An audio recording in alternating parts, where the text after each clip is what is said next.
Selamat datang di Literasi untuk Indonesia. Belajar bersama, cerdaskan bangsa.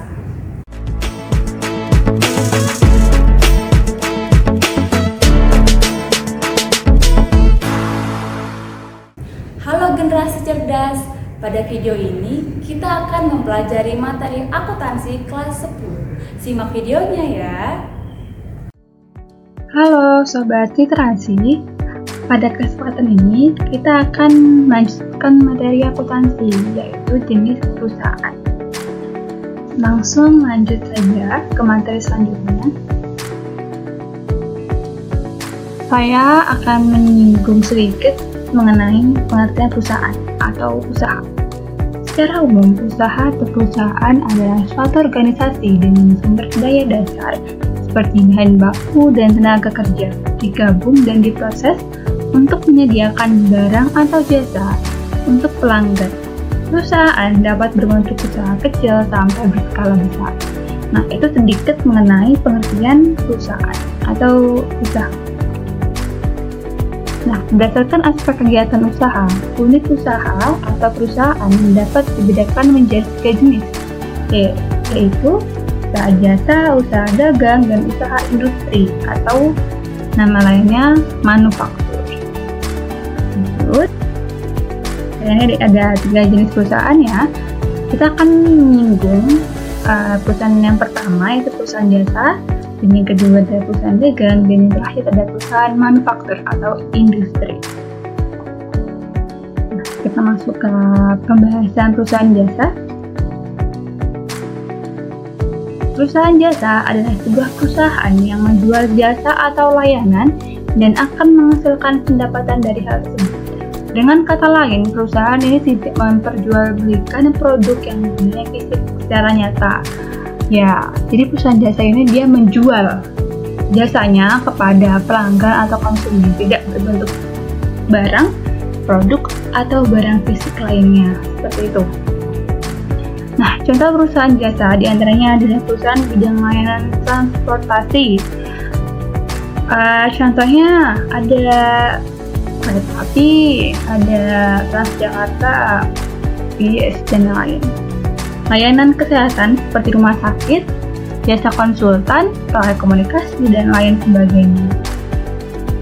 Oke, ini contoh perusahaan di bidang layanan jasa yang sering kita jumpai. Ada Garuda Indonesia, ini jasa di bidang transportasi, ada Cipto, RSCM di bagian layanan kesehatan, dan Mandiri di layanan perbankan ya. Lanjut, perusahaan dagang. Perusahaan dagang adalah perusahaan yang kegiatan utamanya membeli, menyimpan, dan menjual kembali barang tanpa memberikan nilai tambah atau mengubah bentuk. Jadi perusahaan dagang ini tuh dia beli barang, dia simpen, lalu dijual kembali tanpa diolah kembali, tanpa ditambah apapun. Jadi dia hanya menjual kembali produk tersebut. Gitu. Nah, data perusahaan dagang adalah Indomaret, Alfamart, Superindo, dan sebagainya. Kayak macam perusahaan retail ya. Nah, ini contoh perusahaan yang bergerak di bidang perusahaan dagang. Ada AB. AB itu kalau teman-teman belum pernah ketemu, itu suatu supermarket di daerah Jabodetabek namanya Aneka Buana yang mungkin pelanggannya juga cukup banyak. Dan saya sendiri juga sering ke situ. Kalau ada Superindo yang sudah tersebar di seluruh Indonesia, dan Indomaret yang kita temui di setiap gang. Selanjutnya ada perusahaan manufaktur atau perusahaan industri.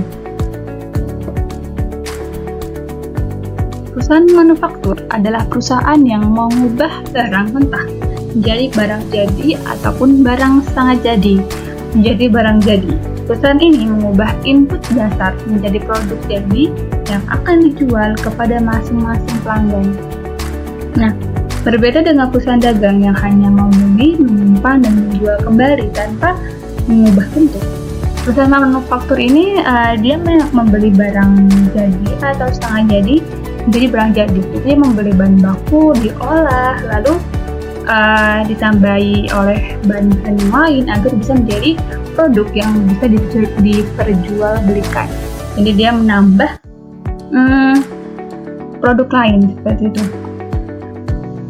Contohnya seperti PT Gudang Garam dengan produk utamanya adalah rokok. Rokok ini kan terdiri dari tembakau dan macam-macam yang lain lah yang ada di dalam rokok. Jadi rokok itu terdiri dari beberapa bahan gitu. Lalu PT Unilever yang menghasilkan produk seperti pasta gigi, sabun mandi dan sebagainya. Nah, ini contoh perusahaan yang sukses di bidang manufaktur ya, yang sering kita temui juga. Ada PT Astra, ada Unilever, dan ada Gudang Garam. Mengapa dibedakan perusahaan ini, ketiga perusahaan ini, jasa dagang dan manufaktur? Karena mereka bertiga juga mempunyai karakteristik yang agak berbeda untuk melakukan pencatatan laporan keuangannya seperti itu. Walaupun standar yang dipakai sama, yaitu standar akuntansi keuangan, namun perusahaan jasa dagang dan manufaktur memiliki beberapa perbedaan di berbagai aspek dan nanti akan dipelajari gitu, ada waktunya seperti itu, tidak kita pelajari sekarang. Jadi itu perbedaan jasa dagang dan manufaktur. Oke, sekian, terima kasih. Terima kasih karena telah menonton videonya. Jangan lupa like, komen, dan subscribe. Sampai jumpa.